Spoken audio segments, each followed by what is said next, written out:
The vote was already done when I walked into the chamber. I had arrived 3 minutes late. Not because I overslept. Not because I lost track of time. I was late because I had learned, over 11 years of sitting in that chamber, that arriving early made you look eager. And in the Galactic Council, looking eager was the fastest way to make yourself irrelevant. My name is Oliver Crane. I am 44 years old, born in Bristol, raised partly in Nairobi, and I have spent the last 11 years as Earth's senior diplomatic observer at the Galactic Council's permanent session hall on Karanath Station. Observer, not delegate, not representative, not member. Observer. It is exactly what it sounds like. I sit, I watch, I write things down. I do not speak unless spoken to, and I am almost never spoken to. That was fine. That was always fine. That was, in fact, the entire point. I took my seat in the back row of the observer gallery, which is separated from the main floor by a long panel of sound-dampening glass. The glass is supposedly so that observers can hear the proceedings clearly without disrupting them. In practice, it means that the council members below can look up at the gallery, see the minor species seated behind the glass, and look away again without feeling any obligation to acknowledge us. I had watched the Vethkai Supreme Chancellor do exactly that, 431 times. I had counted. The session that had just concluded was the Council's 1,200th General Assembly. It should have been a routine resource allocation review. Those sessions were boring, even by Galactic Council standards, which meant they were the kind of boring that made you feel your own heartbeat as a way of confirming you were still alive. Commodity rights reviews, trade lane reclassifications, planetary zoning amendments, the sort of administrative work that kept 1,200 civilizations loosely aligned and mostly not in open conflict with one another. I settled into my seat and opened my notebook. It was a paper notebook. People always found that strange. The council chamber was lined with holographic display surfaces, real-time translation arrays, quantum-linked data feeds running at speeds that would have seemed like magic to anyone born before the contact era, and I used a paper notebook with a carbon-tip stylus, the same kind I had used since my first year on Karanath Station. There was a reason for that, too. The woman beside me was called Nora Fields. She was Earth's second observer, 2 years into her posting, still in the phase where she sat slightly forward in her chair and paid attention with the intense focus of someone who believed attention alone could change outcomes. I had been that person once. I remembered it the way you remember being 17, with fondness and mild embarrassment. Nora leaned toward me and said, in a voice quiet enough that the sound dampener would absorb it before it reached anyone on the floor, "You missed the vote." "I know," I said. "It passed. I know that too." She looked at me with the expression people used when they thought I was being deliberately unhelpful. "Oliver, they just reclassified our solar system as unoccupied frontier space. They voted to erase our territorial claim. Earth doesn't legally exist under galactic property law anymore." I uncapped my stylus. "When did the resolution pass?" 16 minutes ago. "Unanimous?" 11 abstentions. The rest voted yes. I wrote the number down.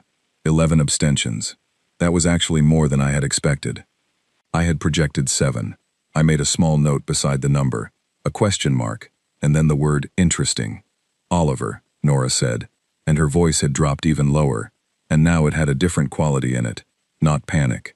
Nora was too controlled for panic, but something close to the edge of it. "What do we do?" I put my stylus down on the notebook. I looked through the sound-dampening glass at the council floor below. The Vethkai delegates were already packing up their data slates, moving with the brisk efficiency of people who had just completed a task and were ready to move on to the next one. Vethkai always moved like that. They were tall, pale carapaced, with 4 upper limbs and the kind of collective confidence that came from 600 years of military dominance. They had controlled the Council's Security Council vote for nearly 2 centuries. They did not lose votes. They did not expect to be challenged. They had looked up at the observer gallery exactly once during the session, at the moment when Resolution 7 Omega was read aloud, and one of them had caught my eye through the glass. He had looked away in under a second. That was the part I kept coming back to, even now. Under a second. I had been sitting in this gallery, or ones like it on other stations, for 11 years. Before me, Earth's observer had been a woman named Carol Dutton, who served for 9 years and wrote 400 detailed reports that the Galactic Council never read. Before Carol, it was a man named Peter Ash, who served 7 years and was so thoroughly ignored that when he died of a cardiac event in the observer gallery during a session on mining rights, the session continued for 22 minutes before anyone noticed. I knew these things because I had read every report, every file, every scrap of documentation that Earth's diplomatic corps had produced since first contact, 91 years ago. I had read them not because I was told to. I had read them because in the first week of my posting, I had sat in this gallery and looked at the council floor and understood something very clearly. The Galactic Council was not evil. It was not malicious, not in the way stories made villains malicious. It was something worse and more ordinary than that. It was indifferent. It had simply never developed the habit of thinking about humanity as something that required thought. We were a developmental ward. We had no fleet large enough to threaten anyone, no resource base the Council considered significant, no ancient history of galactic citizenship that demanded respect. We had shown up to the table 91 years ago with our hands open and our voices polite, and the Council had looked at us the way you look at a plant, someone left in the corner of a waiting room. Not unkind, not hostile, just not particularly relevant. And for 91 years, Earth had been quiet. Quiet in the observer gallery, quiet in the back channels, quiet in the resource negotiations, where we always accepted the minimum allocation without complaint. Quiet when the Council restructured the trade lanes in a way that cost Earth's outer system mining operations 40% of their efficiency. Quiet when the Vethkai military conducted exercises within range of our deep space relay stations without filing the required notification. Quiet when 3 separate charter amendments had been introduced that would have, if passed, further limited Earth's ability to expand beyond our current registered territory. We had been quiet about all of it, and while we were quiet, we had been doing something else. Nora was watching me. I realized I had not answered her question. "What do we do?" I said. Not a question, just repeating the words back to feel their shape. "We've been doing it for 11 years, Nora. We've been doing it for 91. She waited. Resolution 7 Omega was filed by the Vethkai delegation, on behalf of the Resource Expansion Committee, I said. That means it went through the Resource Committee first, which means it was reviewed under Charter Article 44, subsection 9, which requires a minimum 30-day notice period for any resolution that affects the territorial status of a registered candidate civilization. I picked up my stylus again. When was the notice period filed? Nora pulled up her data slate. Her fingers moved quickly. She was good at research. That was why I had asked for her. Specifically, when the second observer position opened. She found the filing timestamp and went still. 17 days ago, she said. I wrote that down too. 13 days short of the required 30, which makes the vote procedurally invalid under the founding charter, which means every council member who voted yes was either unaware of that violation or aware of it and hoping nobody with standing to object would notice. The word standing hung in the air between us for a moment. But we don't have standing, Nora said carefully. We're observers.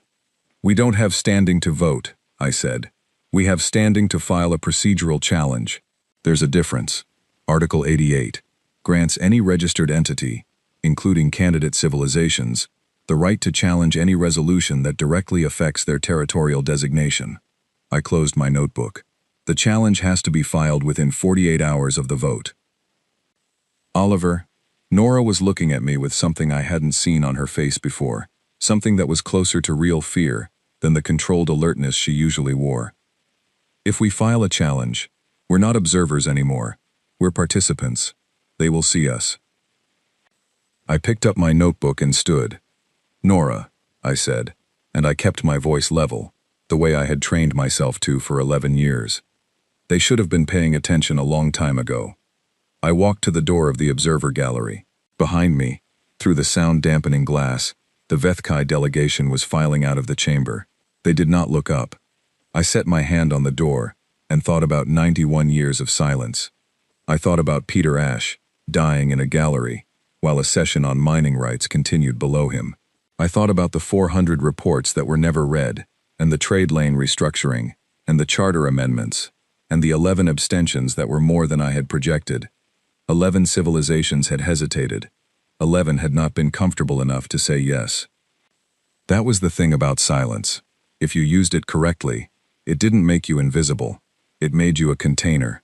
And for 91 years, Earth had been filling that container, very carefully, with everything it would eventually need.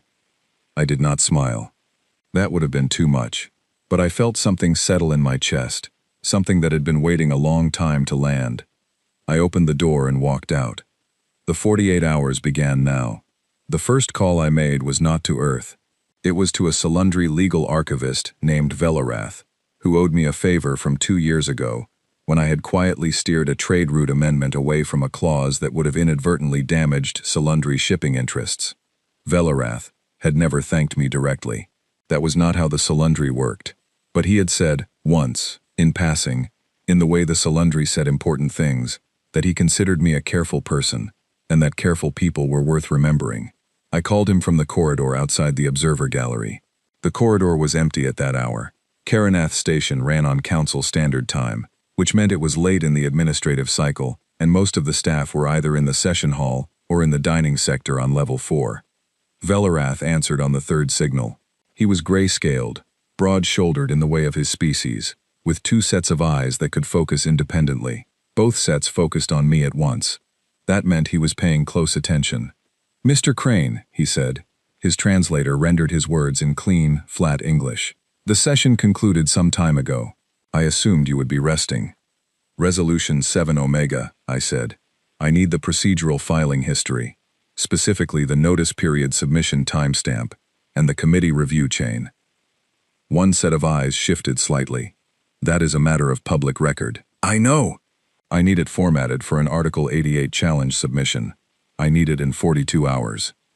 Both sets of eyes were fully on me again. "You intend to file a challenge?" "Earth intends to file a challenge." "Yes." Velorath was quiet for a moment. The Salundri were the Council's legal architects. They wrote the charter amendments. They reviewed every resolution for procedural compliance. They were, in the political geography of the Council, the people who knew where all the bodies were buried, because they had drafted the burial permits. Velorath did not express emotions in ways that were easy to read, but the quiet that came before his next words was the kind of quiet that meant something. "The notice period was 17 days, he said. "I am aware of this. You reviewed it." "I reviewed the committee submission, yes." "And you passed it through." Another pause. I raised a concern with the committee chair. The concern was noted and set aside. I understood then. Velorath had flagged the violation. Someone above him had decided to ignore it, and Velorath, who was a careful person, had documented his concern and let it go, because challenging the Vethkai Resource Committee was not something a Salundri archivist did lightly. But documenting it meant the concern existed on record. "Velorath," I said, "is your concern still in the record?" "It is," he said. "Archivists do not delete concerns. It is a professional principle." "Then I would like to include it as supporting documentation in the challenge filing, with your permission." He looked at me for a long time, both sets of eyes, fully focused. "You have my permission," he said. "And Mr. Crane?" "Yes." "You will want to know that there are 11 delegations who voted in abstention. I can tell you, informally, that 3 of them have reached out through back channels in the last 30 minutes to inquire about the procedural standing of candidate civilizations under Article 88. My hand tightened slightly on the stylus I was still holding. "Which 3? "The Kethavari, the Mulan Collective, and the Rindari Federation." I knew all 3. Small civilizations, no military force worth measuring, combined resource base that the Vethkai would calculate as irrelevant. All 3 had spent decades being treated by the Council in ways that rhymed uncomfortably with the way Earth had been treated. "Thank you," I said. "I will be in contact." I ended the call and stood in the corridor for a moment. 11 abstentions. Velorath's documented concern. 3 delegations already reaching out through back channels, and a procedural violation that was 13 days wide, sitting in the public record, waiting for someone with standing to notice it. 91 years of notes, 91 years of watching, 91 years of filling that container. The next call was to Earth. I reached the Global Council's diplomatic liaison. A man named Gerald Ford, no relation to the former president, who had held the liaison position for 8 years, and who was the kind of person who answered calls at any hour, without complaint, and without sounding like he resented you for it. I had always respected that. "Oliver," he said, and from the background sound, I could tell he was already at his desk. It was 3 in the morning in Geneva. He had been waiting. "You know," I said, "we've been watching the feed for 16 hours. We saw the vote come in." He paused. "The Secretary General wants to know your recommendation." I thought about how to say the next part. I had been composing it, in some form, for 11 years. "Tell her," I said, "that the challenge is procedurally airtight. The violation is on record, independently documented by a Salundri archivist. We have 33 hours left in the filing window. If we file in the next 12, we get the procedural advantage of acting early. It signals confidence. And if we file, we're no longer observers." "No, the Vethkai will not be pleased." "No," I said again. Another pause. Longer this time. I could hear Gerald breathing, and somewhere behind him, the faint sound of someone else in the room, someone who hadn't spoken, probably the Secretary General herself, listening. "We've been quiet for 91 years, Gerald said quietly. "Yes. And you think now is the time?" I looked back down the corridor, toward the observer gallery door. Through the window in the door, I could still see the chamber below, emptying now, the holographic displays powering down one section at a time, the great curved tiers of the council floor going dark from the outer edges inward. "They made the mistake," I said. "That was always going to be what decided it. Not us, not some plan we came up with in a boardroom somewhere. They made an error, a real, documented, verifiable error. And they made it because they were not careful, and they were not careful because they had never been forced to be careful around us." I paused. "That changes tonight." The Secretary General's voice came through then, clear and direct. I had met Caroline Webb twice in person. She was a small woman with short gray hair, and the manner of someone who had spent 30 years making decisions that mattered, and had learned to make them without hesitation. "File it," she said. "File it now." I was already walking. The filing office on Karanath Station was technically open around the clock, staffed by a rotating series of administrative clerks from 6 different species.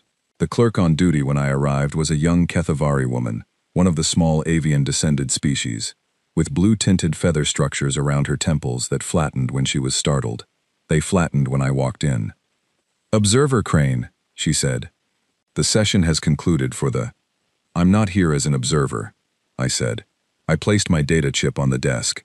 "I'm here to file an Article 88 procedural challenge on behalf of the registered candidate Civilization of Earth.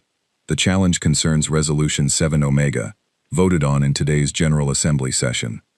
I have a documented procedural violation, a Salundri archival record of an internal concern, and the contact information for 3 co-filing delegations who will submit their own supporting notices within 6 hours." I met her eyes. "I need a filing timestamp and a confirmation number." The feather structures around her temples did not unflatten, but her hands moved to her terminal. Professional. She was good at her job. "Filing now," she said. The confirmation number came through in 40 seconds. I read it, wrote it in my notebook, and thanked her. I walked out of the filing office and into the corridor, and for the first time in 11 years, I felt the station air differently. It was the same recycled, temperature-controlled, slightly metallic air it always was. Karanath Station had never smelled like anything, except Karanath Station. But something in it had changed, or something in me had. I thought about what Nora had said. If we file a challenge, we're not observers anymore. We're participants. They will see us. I thought about Velaroth's quiet, about the 11 abstentions, about 3 delegations reaching through back channels, inside 30 minutes of the vote closing. I thought about a man named Peter Ash, dying in a gallery, while a session continued below him. Then I walked back to my quarters, sat down at my desk, and began drafting the full challenge document. Not because it was required tonight, the filing timestamp was already secured, but because the next morning, when the Council's administrative office opened the filing and read Earth's name on an Article 88 challenge for the first time in history, I wanted every word to be exactly right. I worked until dawn, The administrative office opened at station hour 7. The challenge notification reached the council president's desk by 7:14. I know this because Velarath sent me a single message at 7:16 that said, "It has been received." No other text. Just those 4 words. By 8 o'clock, my comm unit had received 9 incoming calls from council delegations. I did not answer any of them. Nora came to my office at 8:23. She had a look on her face that was caught somewhere between exhilaration and the careful kind of fear that comes not from believing something will go wrong, but from understanding for the first time how large the thing you have started actually is. "The Vethkai Supreme Chancellor has requested an emergency session," she said. I know. The council president granted it. Session is at 1300. I know that too. She sat down in the chair across from my desk. How do you know all of this before I do? I've been monitoring the feeds all morning. Velarath has a counterpart in the president's office, I said. A Mulan collective archivist named Sorellen. Sorellen and Velarath share a professional communication channel that is technically a closed archive forum. It is not on the monitored feed. I looked up. They are both careful people. Nora stared at me for a moment. How long have you known about that channel? 6 years. And you've never used it before. I never had anything worth sending, I said. Until now. She was quiet for a moment, processing this. Then, what's going to happen at 1300? I set down my stylus and leaned back in my chair. Outside the small porthole window of my office, Karanath Station's exterior observation ring was visible, and beyond it, the pale wash of the system's star, far enough away to be gentle. I had looked at that view for 11 years. It had always looked the same. This morning it looked slightly different, sharper maybe. Or maybe I was the one who was different. The Vethkai are going to walk into that session, expecting one of 2 things, I said. Either we've made a procedural error in the challenge filing, which they will use to dismiss it, or we haven't made an error, which means they need to shift to a political argument. They'll claim Earth doesn't have legitimate standing, because we're a candidate civilization, and not a full member. They'll argue the Charter's Article 88 right was intended for full members, and has never been tested against candidate status. And what do we argue? We argue what the text says. Article 88 is not limited by membership tier. It says registered entity, ent. The text is clear. I paused. But legal clarity is only part of it. What's the other part? I thought about the 11 abstentions again, about the 3 delegations who had co-filed their supporting notices at 6 in the morning, quietly, exactly as I had asked. The Kethavari notice had been precise and formal. The Mulan collective notice had been brief. The Rindari Federation notice had been 2 pages long and cited 4 separate charter articles, which told me they had a legal team and had been preparing for something like this for some time.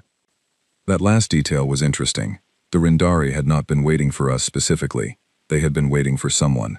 For any candidate civilization with the combination of nerve and documentation to go first. We had gone first. And that changed what they were willing to do. The other part, I said, is that this is not just about Earth. The Vethkai resolution was filed on a procedural shortcut that affects every candidate civilization. There are 31 registered candidate civilizations in the council system. Resolution 7 Omega set a precedent that their territorial claims can be reclassified with a 17-day notice instead of 30. That precedent, if it stands, is a template. I paused. For doing this again, to any of them. Nora went still. You think the Vethkai want to do this to more than just us? I think the Vethkai Resource Committee has identified 17 star systems belonging to candidate civilizations that contain materials they want access to. I think Resolution 7 Omega was a test, a proof of concept. If it passed without challenge, they would have had a working method. I looked at her. It did not pass without challenge. Because of the Article 88 filing. Because of 91 years of paying attention, I said. The filing is just the mechanism. Nora was quiet again. This was one of the things I respected about her. She did not fill silence with noise. She sat in it and thought. It was a skill that took years to develop, and most people never managed it. The other 31 candidate civilizations, she said finally, do they know what we know about the 17 star systems? 3 of them do now, I said. I sent the resource mapping data to the Kethavari, the Mulan Collective, and the Rindari this morning. 2 hours ago.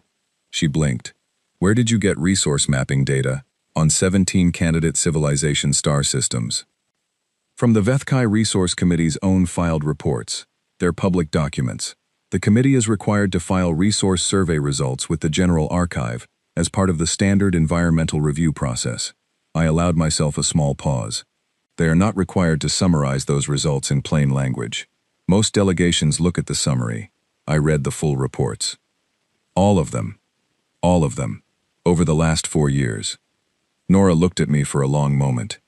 Then she said something I had not expected. "Oliver," she said quietly, "how long have you known this was coming?" I thought about that. About when exactly the picture had assembled itself clearly enough to see the whole shape. About the first time I had read a Vethkai resource survey, and noticed that 3 of the 17 star systems appeared in 2 separate reports filed 18 months apart, and that the second report was more detailed, more focused, the kind of detail that meant someone had gone back for a second look. 4 years, I said, give or take. And you didn't tell anyone? I told the Global Diplomatic Council. I filed a report in year 2 of the pattern. It was classified and held. The recommendation was to continue observation. I looked at her steadily. So I continued observation. And collected everything. And collected everything. She was silent again. Then she stood up, smoothed her jacket, and said, "I'm going to prepare the session notes for 1300. Do you want me to draft a speaking position?" "Draft 3, I said. 1 for the procedural argument, 1 for the standing argument, and 1 for the political argument. I want options. And which one will you actually use?" I picked up my stylus and turned back to my desk. "All of them," I said, "in whatever order they make necessary." Nora walked to the door. She paused there for a second, her hand on the frame, and she said without turning around, 11 years, Oliver. Was any of it boring?" I considered the question honestly. "Every single day," I said, "and none of it." She left. I kept writing. At 1300, I walked into the council chamber, for the first time in 11 years, not through the observer gallery door, but through the main floor entrance, the same entrance used by full member delegations, the same tiled corridor that the Vethkai walked every session, and the Salundri, and the Prayathi, and all 1200 civilizations that had been voting in this chamber since before most of humanity's nations had developed writing. I walked through that entrance with my paper notebook and my carbon-tip stylus, and I took a seat at the floor-level delegate table. The chamber was already full. It was louder than any session I had ever heard from behind the sound-dampening glass, and then it went, by degrees, very quiet. The Vethkai Supreme Chancellor was in his seat at the head delegation table. He was looking at me, not looking away in under a second this time. I opened my notebook to a fresh page, and I began. The emergency session of the Galactic Council lasted 4 hours and 17 minutes. I had prepared for 3 scenarios. I needed all 3. The Vethkai Chancellor opened with the standing argument, exactly as I had predicted. Their senior legal voice, a tall delegate named Orath, made the case with the kind of rehearsed confidence that came from never having been seriously challenged in a legal setting before. Article 88, Orath said, was designed for full member states. Candidate civilizations were a provisional category. Applying the article to a provisional entity would destabilize the procedural architecture of the entire charter. He spoke for 22 minutes. I had 12 minutes of prepared response, because 12 minutes was the floor time allowed to a challenger under the Council's procedural rules. I used 10 of them. I cited the text of Article 88 directly. Registered entity. Both words were defined elsewhere in the Charter, and I cited those definitions too. The Charter's own glossary defined registered entity as any civilization formally recognized in the Galactic Register, which included candidate civilizations by explicit inclusion in the registration article, Article 12. I had the page numbers. I had the document dates. I had the amendment history showing that the definition of registered entity had been expanded to explicitly include candidates 43 years ago, in an amendment that the Vethkai delegation had voted in favor of at the time. That last point landed in the chamber, with the weight of something dropped from a significant height. I used my remaining 2 minutes to note, calmly, that the procedural shortcut used in Resolution 7 Omega was not unique to Earth. I presented the names of 16 other candidate civilizations whose territorial designations had been surveyed by the HFY Resource Committee. I did not make accusations. I presented the filed documents. I let the chamber read the dates. The noise level in the chamber went from very quiet to something I had never heard before in 11 years of observation. It was not shouting. It was not anger. Exactly. It was the sound of 1,200 delegations recalculating simultaneously. The HFY chancellor called for a recess. I sat at the delegate table during the recess and drank water from the glass Nora placed in front of me. Through the floor-level windows of the chamber, I could see the space beyond the station. The same star I could see from my office. The same pale and distant light. 37 minutes into the recess, a Prayathi aide came to the delegate table and placed a data chip in front of me without a word. I picked it up and read the message stored on it. The Prayathi delegation, it said, wished to request a private consultation at Earth's earliest convenience. The message was signed by the Prayathi senior delegate, a figure who had been a reliable HFY ally for the last 12 years. I handed the chip to Nora. She read it and raised both her eyebrows. The Prayathi, she said. Yes. They voted yes on 7 Omega. They did. And now they want a consultation. Apparently. She thought about this. They're hedging. They're deciding which direction the current is going, I said. Which is information. The recess ended. The session resumed. The HFY, to their credit, adjusted quickly. Orath abandoned the standing argument and shifted to the political one, that the resolution had been filed in good faith, that the procedural violation was minor and technical, and that the intent of the council had been clearly expressed in the vote, which represented the will of the overwhelming majority of member states. I responded, in my remaining floor time from the next question period, that the Charter did not have a provision for good faith exceptions to mandatory notice periods. The Charter said 30 days. The filing had been 17. The math was not ambiguous. The Salundri bloc, all 43 delegations, voted to suspend Resolution 7 Omega pending procedural review. They cited Velarath's archived concern as the basis. 43 votes. That was not enough to decide the session, but it was enough to make the suspension technically viable under the Council's own procedural rules. The Council President, a rotational position currently held by a Mulan collective elder named Savan, called for a procedural compliance review. Resolution 7 Omega was formally suspended pending that review. The review timeline was set at 60 days. It was not a victory. Not yet. It was a pause, a delay, a door held open instead of slammed. But I had been in this chamber for 11 years, and I knew the difference between a pause that closes and a pause that becomes a permanent condition. The difference was what you did with the time. When the session ended, I walked out through the main floor entrance again. Nora was beside me. Around us, delegations were filing out in various states of conversation and calculation. No one spoke to me directly. Several looked. In the corridor outside, 3 delegates were waiting. The Kethavari senior observer, the Mulan collective second delegate, the Rindari Federation legal advisor. They were standing together, not quite formally, in the way of people who have arrived at the same location from different directions and are still deciding what that means. The Kethavari spoke first. Mr. Crane, we wish to express our appreciation for the supporting documentation you shared this morning. It was public information, I said. Anyone could have read it. Yes, the Kethavari said. And yet. The Rindari legal advisor said, more directly, we have 32 candidate civilizations who should be having this conversation, not just 3 co-filers. 32. I agree, I said. Are you prepared to facilitate that conversation? I thought about the 60-day review window. 60 days, and 32 civilizations who had been sitting in observer galleries, behind sound-dampening glass, for years. Yes, I said, I am. We made arrangements to meet the following morning. That night, alone in my office, I opened my notebook to the page where I had written 7 Omega, and the date, and the 11 abstentions, and the word interesting. I drew a single line under it and wrote the date of the session. Then I sat for a while and looked out the porthole at the pale star. It had been there for about 4.5 billion years. It had no opinion about galactic politics. It just kept shining. I found that steadying. Tomorrow would be the second day of the rest of everything. I had work to do. The meeting happened in a room I had booked under the category of Standard Archival Research Consultation, which was a category that required no special approval and generated no significant notification to the Council's administrative log. I had noticed, in the third year of my posting, that research consultations were the most invisible category of meeting on Karanath Station.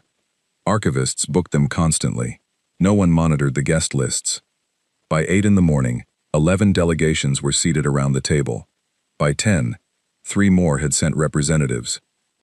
By the time I poured the third round of water, and Nora had given up trying to take formal notes because the conversation had become too fluid for a traditional record, 14 candidate civilization delegations were in the room, and 2 more were listening via encrypted comlink from their home stations.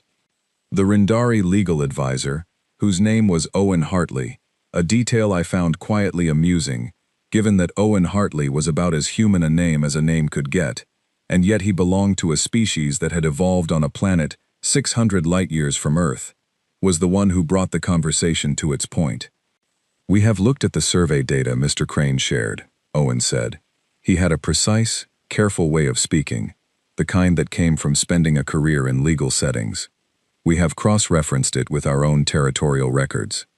The HFY Resource Committee has conducted detailed surveys of 14 of our registered territories. The surveys predate Resolution 7 Omega by between 2 and 8 years. The pattern is consistent with what Mr. Crane's analysis suggested." The room was quiet. "They were building a list," said the Mulan Collective's second delegate, a young woman named Selava, who used English as her chosen translation medium, which she spoke with the careful precision of someone who had learned it as a third language. "They identified what they wanted, and they built a legal mechanism to take it. They built a legal mechanism to try," I said. "The mechanism required the 30-day notice shortcut to work. They needed it to pass before anyone with standing to object had time to prepare an objection. It did pass," said the Kethavari delegate. "It passed in 11 hours, I said. "They did not count on a challenge filing within 48 hours. They did not count on supporting documentation being available immediately. They expected at least a week of confusion while Earth decided what to do." I looked around the table. "They expected that, because that is how long it takes most candidate civilizations to navigate a crisis. They did not account for the possibility that Earth had been accounting for this specific scenario for 4 years. Another pause. Longer this time.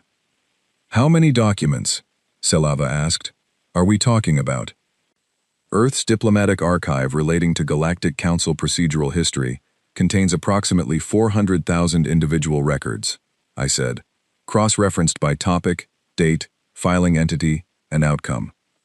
The resource survey data is a subset of roughly 12,000 filings over the last 9 years. I paused. "Every one of them is public record. None of them required any special access." "You just read them," Owen said. "I just read them," I said. "All of them." The room was quiet in a different way now. Not stunned, exactly. More like the quiet of people revising a picture of what had been happening while they weren't watching. Selava said, almost to herself, "How does a species get to the point where it reads 400,000 documents?" 91 years of practice, I said. And a lot of observers who understood that their job was not to be seen. It was to see. The conversation that followed lasted 4 hours. By the end of it, we had a draft framework. It was not a treaty. It was not an alliance. It was something quieter, and, I thought, more durable than either. It was a shared information structure, a system through which the 32 candidate civilizations would pool their observational records, cross-reference their data sets, and build a collective picture of what was happening in the Council, that no single small civilization could build alone. I had a name for it in my notes. I had been thinking about it for 3 years, since before I had any reason to believe it would ever be needed. I had not shared the name with anyone yet. It felt premature. I would wait. After the others had left, Nora and I sat at the table, with the last of the water and the late afternoon light coming through the porthole, and she said, "The 60-day review is a problem." "It's a constraint," I said. "There's a difference. The HFY will spend the 60 days lobbying the review committee. They have relationships with every member of that committee. They have decades of political capital invested in those relationships. They do, I said. We have a procedural argument and 3 co-filing delegations. We have a procedural argument, 14 delegations in that room this morning, and 400,000 documents, I said. And we have the fact that the Vethkai Resource Committee conducted surveys on 14 candidate civilization territories, which means 14 delegations now know that they were on a list. I folded my hands on the table. Nora, when the people on that list find out how close this came to working, what do you think they're going to do for the next 60 days? She thought about it. Lobby their own relationships on the review committee. Lobby their own relationships, I said, and share information with each other through the framework we just built, and file their own public records requests for the survey data, and talk to the Solundri legal bloc, who are already on record as supporting the procedural challenge, about what a clean charter means for the stability of the entire system. Nora was quiet for a moment. Then she said, "You were building this for a long time." "I was building the possibility of this," I said. "The Vethkai built the specific version of it. I just watched where the pieces were going." She nodded slowly. "What happens if the review committee rules in favor of the Vethkai anyway? If they find a way to validate the procedural shortcut?" It was the question I had been sitting with for 3 days. I had an answer. I was not entirely comfortable with it, but it was honest. "Then we appeal to the full council," I said. "And we bring 32 delegations into that chamber. And we present 400,000 documents of public record, and the resource survey data, and the timeline, and the fact that a Solundri senior archivist documented a procedural concern that was overridden, and we let 1,200 civilizations decide whether the charter means what it says. And if 1,200 civilizations decide it doesn't, then we learn something important about what kind of system the Galactic Council actually is," I said, "and we make decisions based on that." Nora held my gaze. "What kind of decisions?" I looked out the porthole. The star was beginning to shift toward its second phase spectrum in the station's synthetic day cycle. It turned a slightly different color in the late afternoon. Not warmer, exactly, just more itself. "The kind," I said, "that 91 years of careful preparation makes possible." She understood. She did not ask me to be more specific. We sat in the quiet for a while longer, and then we went back to work.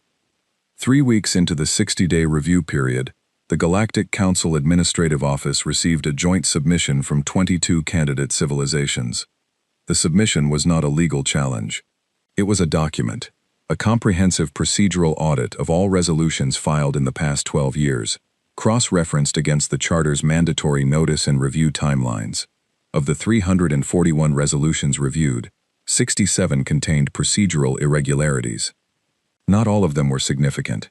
Not all of them had passed.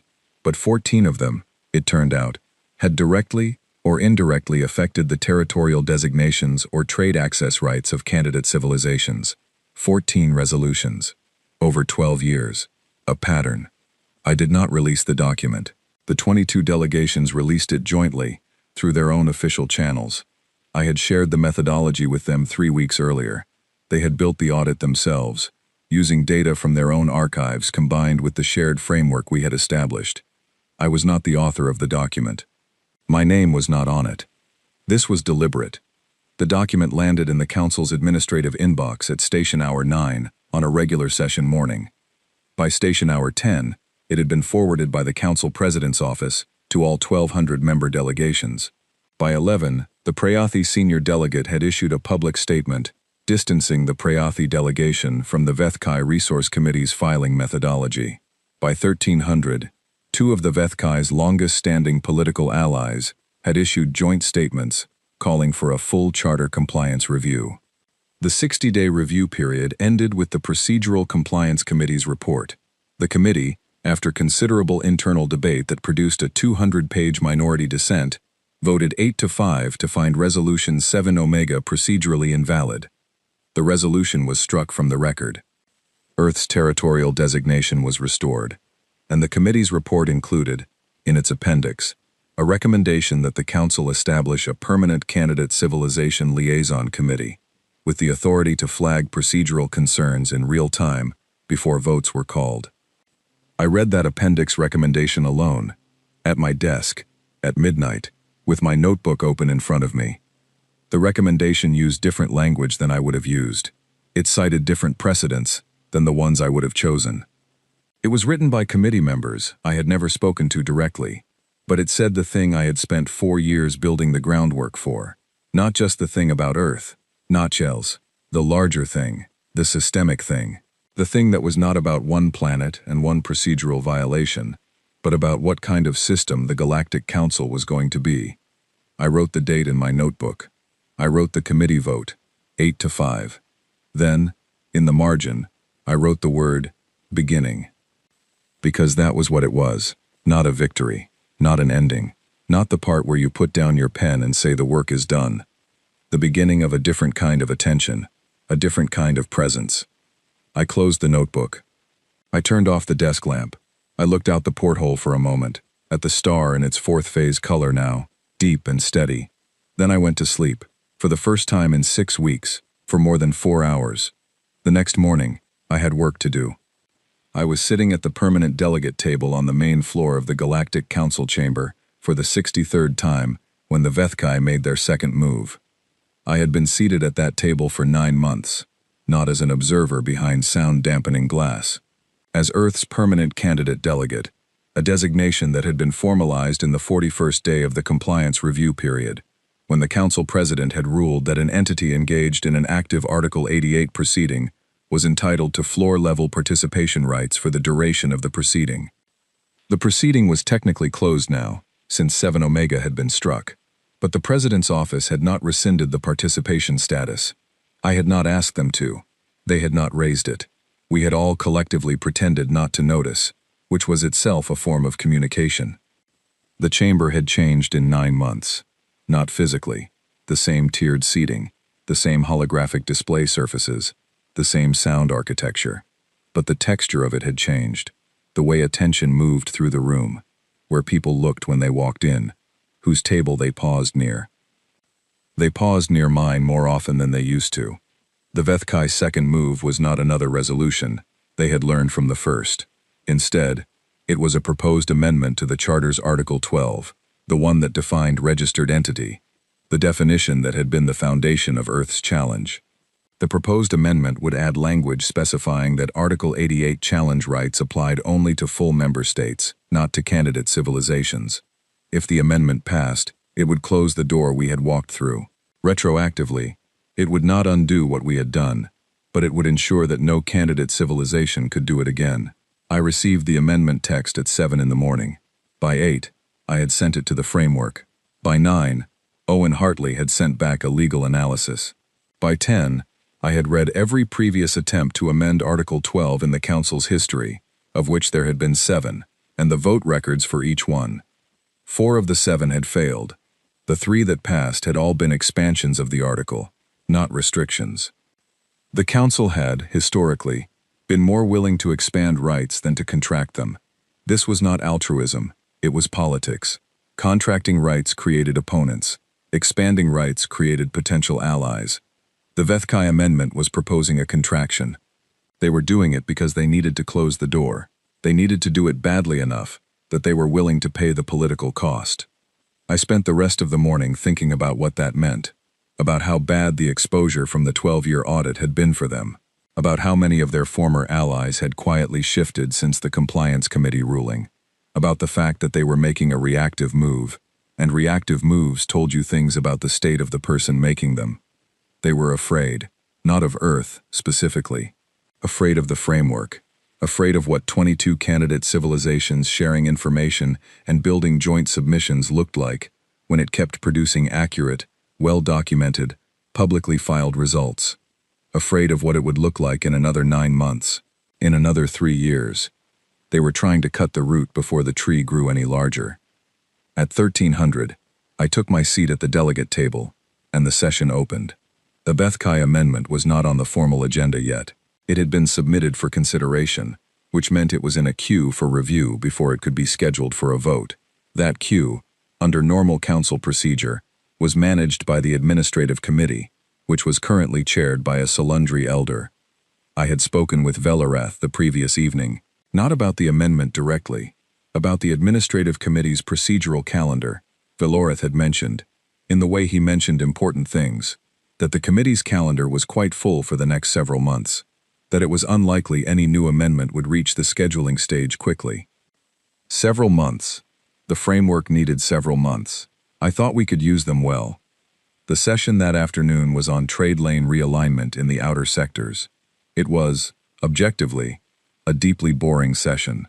I sat through it and took notes, just as I had taken notes for 11 years behind the glass, except that now I was taking notes at the table, and the chamber could see me doing it, and several delegations had by now understood that what I wrote in my notebook had a way of showing up in submitted documents later. Near the end of the session, the Rindari senior delegate, who had recently been upgraded from observer to candidate delegate status following a separate but related procedural action, came and sat briefly in the empty chair to my left. Rindari body language was not easy to read, but I had been studying their delegation for 3 years, and I had learned the basics. She was uncertain about something. "Mr. Crane," she said quietly, "the proposed amendment. It will not reach a vote for some months," I said, keeping my voice low and even, as if we were discussing something unremarkable. "The administrative calendar is full." "And in those months," I said, "the framework continues. The joint submissions continue. The public record continues being what the public record is." She was quiet for a moment. Then, "The Vethkai have approached 3 candidate civilization delegations in the last week. Privately, they have offered to withdraw the amendment in exchange for those delegations withdrawing from the framework." I kept my eyes on my notebook. I wrote a word I had been meaning to write for a week and made a small star beside it. "Which 3? She named them. 2 were civilizations I had been less sure of. The third surprised me. I had thought they were more committed. "What did they answer?" I asked. 2 have not yet responded. The third has told the Vethkai they will consider it." I wrote consideration in my notebook, then crossed it out. "They will not withdraw," I said. "Not in the end." "How can you be certain?" "Because the Vethkai's offer has a condition. Withdrawing from the framework means giving up the information sharing, the joint submissions, the collective audit capacity. It means going back to being a single voice behind a glass panel." I looked up briefly, and then back at my notebook. "Those 3 delegations have seen what the framework produces. They've read the audit. They know their own territories were on the survey list. The Vethkai are offering them safety from a door that's already been opened, in exchange for closing the window they're currently using to breathe." The Rindari delegate was quiet for a moment. "That is a persuasive analysis. They will consider it," I said, "and then they will decline. And the Vethkai will know that the approach didn't work, and they will have to decide what to try next." "And what will they try next?" I thought about it honestly. The Vethkai were a 600-year-old military civilization with a vast political network and resources that dwarfed anything the framework could produce in 9 months, or 3 years, or probably a decade. They were not going to run out of moves. They were not going to simply accept the change in the chamber's texture and adapt gracefully. But they were also operating under constraints, now that they had not been under a year ago. The audit was public. The Compliance Committee's ruling was precedent. Velarath's archived concern was in the record.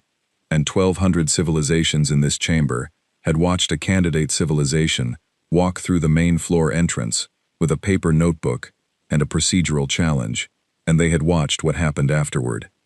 The question of what the Vethkai would try next was real, but so was the question of what the chamber had already decided about what kind of council it was willing to be. "I don't know," I said, "and that's fine." The Rindari delegate tilted her head slightly. A gesture I had learned, over 3 years of watching their delegation, meant genuine curiosity. "You are not concerned about not knowing?" "I'm always concerned," I said. "That's different from not being ready." I closed my notebook. "We've been ready, in one form or another, for a long time." The session ended at station hour 16. I walked out through the main floor entrance and down the corridor toward my office. The corridor was busy at this hour, delegates and aides moving in both directions. Several nodded as I passed. A few spoke brief greetings. One Prayathi aide, someone I didn't recognize, looked at me for a moment longer than usual, with an expression I couldn't quite read. I filed it away. Not everything needed immediate interpretation. Sometimes things just needed to be noted. In my office, Nora was at her desk with 3 data slates open, cross-referencing something she had not yet told me about.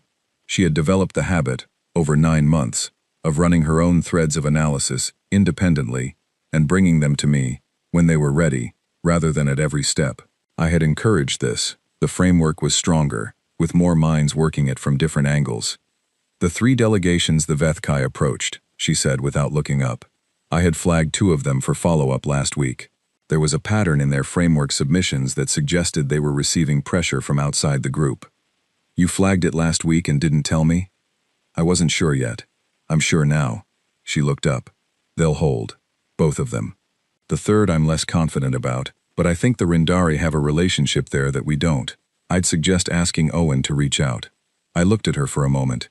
When did you start thinking about the Rindari as a relationship resource?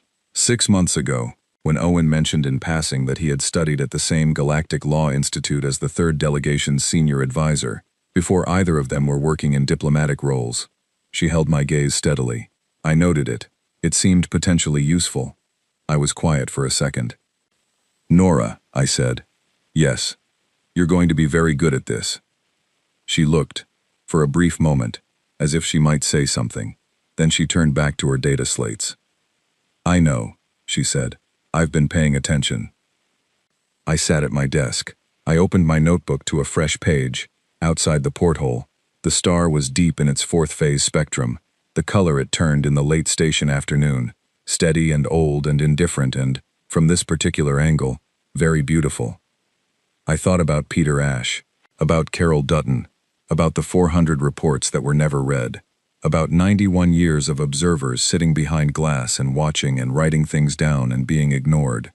And then I thought about 14 delegations in a research consultation room, about an audit that had reached 1,200 desks in a single morning, about an amendment sitting in an administrative calendar that was very full, about Owen Hartley and a law institute connection 6 months old and already useful, about Nora, who had been paying attention. The notebook was about half full now. I had been using this one for 9 months. The ones before it were filed in the archive room 3 doors down from my office, labeled by year and cross-referenced by topic. 43 notebooks in total, going back to my first week on Karanath Station. 43 notebooks, 400,000 documents, 11 years of water in a container. I picked up my stylus and started writing. Tomorrow there would be a procedural calendar meeting. The week after, a trade block session. In 3 weeks, the framework's 2nd joint submission was due, and I had already read the draft twice and had notes on 4 points that needed sharpening.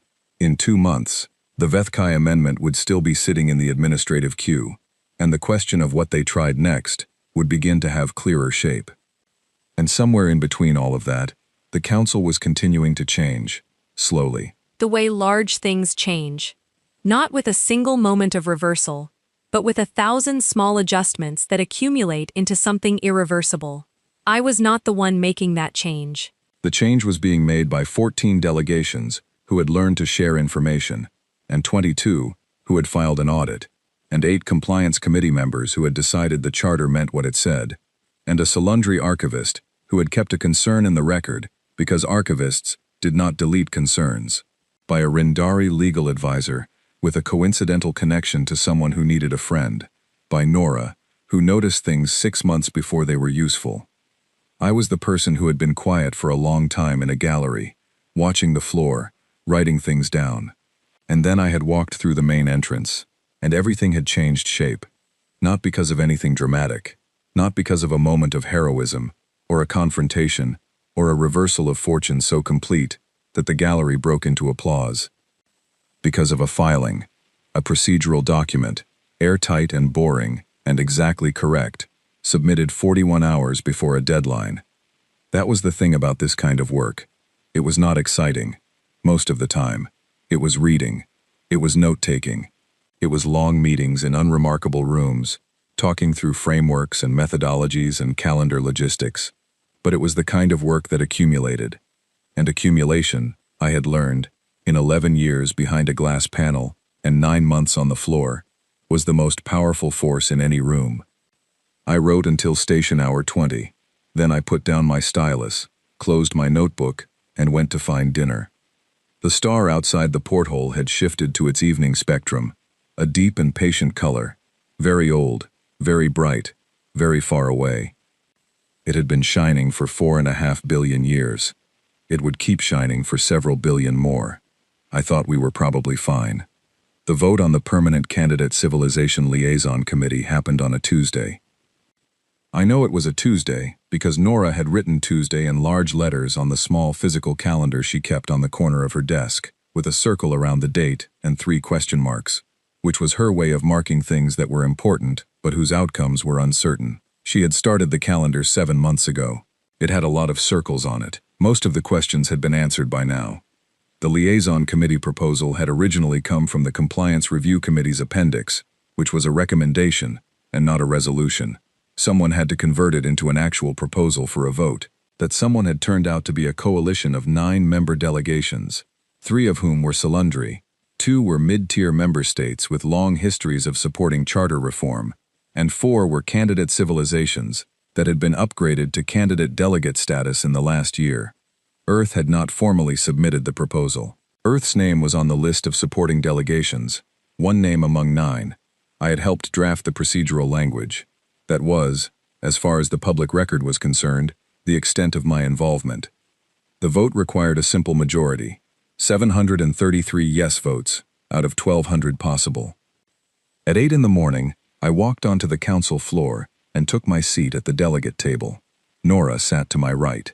The Rindari senior delegate had taken her usual position, 2 tables to my left. Around the chamber, 1,200 delegations were finding their seats, checking their data slates, preparing for the session. It was supposed to be a full session day. The Liaison Committee vote was the 5th item on the agenda, after 2 trade route reviews, an environmental impact report on a contested mining sector, and a credentials review for a newly registered candidate civilization. I sat through all 4 items. I took notes. I drank water. I watched the chamber the way I had always watched it, with the same attention and the same patience. The Liaison Committee item came up at station hour 14. The proposal was read aloud by the session clerk, a Mulan collective official who had held the position for 20 years and who read council documents with the flat precision of someone who had read several thousand of them and understood that the words mattered more than the performance. The primary sponsor of the proposal gave a 4-minute statement. It was clear, well-organized, and cited 3 charter articles and 2 precedents. I recognized the structure. I had suggested it. The Vethkai response was 2 minutes. It was careful in a way that told me they had decided not to spend significant political capital opposing this particular proposal. They had fought the Compliance Committee ruling. They had tried the amendment approach.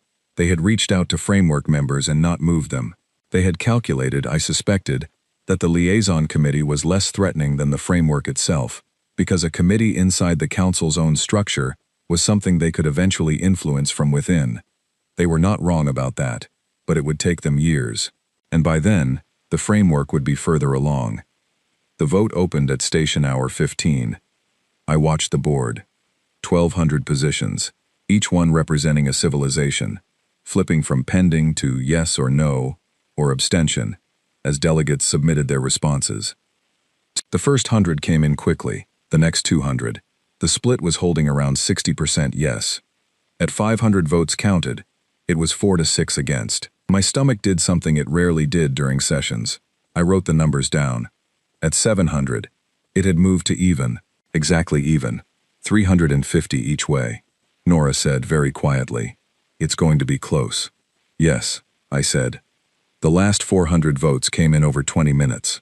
The chamber, which had been chattering through the earlier items, was unusually quiet. Everyone could see the board. Everyone was watching the numbers. 702, yes. 712.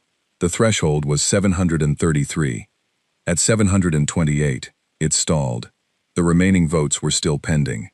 I counted the pending lights on the board.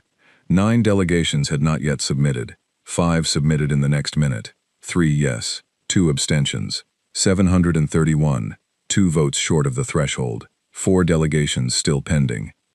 I looked at the 4 pending lights on the board. I did not know 3 of them. They were small member states, long established, not part of any major bloc, the kind of delegations whose votes were genuinely independent, and genuinely unpredictable. The fourth, I knew it was a mid-tier member state called the Avanari, who had been a consistent Vethkai ally for 12 years, but who had been among the delegations that filed public statements calling for the charter compliance review. They had been moving, over 9 months, in a direction. I had watched it. I had noted it in my notebook 3 times. The third unknown delegation submitted. Yes. 732. 1 short. The Avanari light was still pending. Nora, to her credit, did not grip the table, or say anything, or make any of the small physical expressions of tension that you would expect from someone watching something like this. She sat perfectly still. She had learned that too. The Avanari submitted. The board updated. 733. The exact threshold. The session clerk announced the result in the same flat, precise voice she used for everything. The Permanent Candidate Civilization Liaison Committee was established. It would have 12 seats. 4 reserved for candidate civilization delegates, rotating on a 2-year cycle. It would have the right to flag procedural concerns to the session chair in real time. It would submit quarterly reports to the council president. It was not a transformation. It was a structure, a mechanism, a door inside the building that had not been there before. I wrote the vote total in my notebook, 733. Then I wrote 11, the number of the first abstentions, 11 months ago, that had told me something was possible. I looked at the 2 numbers for a moment. Then I put a bracket around them and wrote, difference between the start and the possibility of the start. Oliver, Nora said quietly. I looked up. You should know, she said, that the Avanari senior delegate came to the framework meeting last month, the one on legal methodology. She came as a private observer. I didn't mention it because I wasn't sure it was relevant. I looked at her. She asked good questions, Nora said. Careful questions. The kind you ask when you're not ready to decide, but you're trying to understand what you'd be deciding. I thought about the Avanari's pending light on the board, the 4 remaining lights, 3 unknowns, and 1 I had been watching for 9 months. When did she arrive at the meeting? I asked. Early, Nora said. She arrived early and sat in the back row. I sat with that for a moment. I thought about what it meant to arrive early and sit in the back row and ask careful questions and watch, and not quite decide. I knew something about that. Thank you, I said. I closed my notebook around the chamber. The session was moving to the next item on the agenda, something about navigational hazard updates in a disputed transit corridor. The normal machinery of 1,200 civilizations, loosely aligned and mostly not in open conflict, continuing to turn. I looked at the observer gallery. Behind the sound-dampening glass, the observers were watching the floor, the same view I had had for 11 years. From here, at floor level, I could not see their faces clearly, but I knew what it looked like from up there. I knew what the chamber looked like through that glass. From a distance, with the sound filtered out. I knew how it felt to write things in a notebook, knowing that no one on the floor could see you doing it. I thought about what I would say if I could somehow speak to whoever was sitting in that back row right now, looking down. Keep going, I thought. Keep writing. It counts. All of it counts. Even when it doesn't feel like it, especially then. I did not say it out loud. There was no way to say it out loud from here. But I picked up my stylus and wrote it in my notebook, in the margin of the page with the vote totals, in the smallest handwriting I had, which was still perfectly legible because some habits were permanent. Keep going. It counts. Then I looked up and paid attention to the navigational hazard report, because that was the work. It was always the work. Not the moments of arrival, or the votes that came in at the exact threshold, or the paper notebooks that turned into 400,000 documents. It was the attention. The daily, ordinary, unremarkable attention. That was the thing the Galactic Council had never understood about us. It wasn't the trap in the outer solar system. It wasn't the procedural challenge, or the resource survey data, or the compliance audit. It was the attention. 91 years of it. And counting. The navigational hazard report concluded. The session moved to the final item.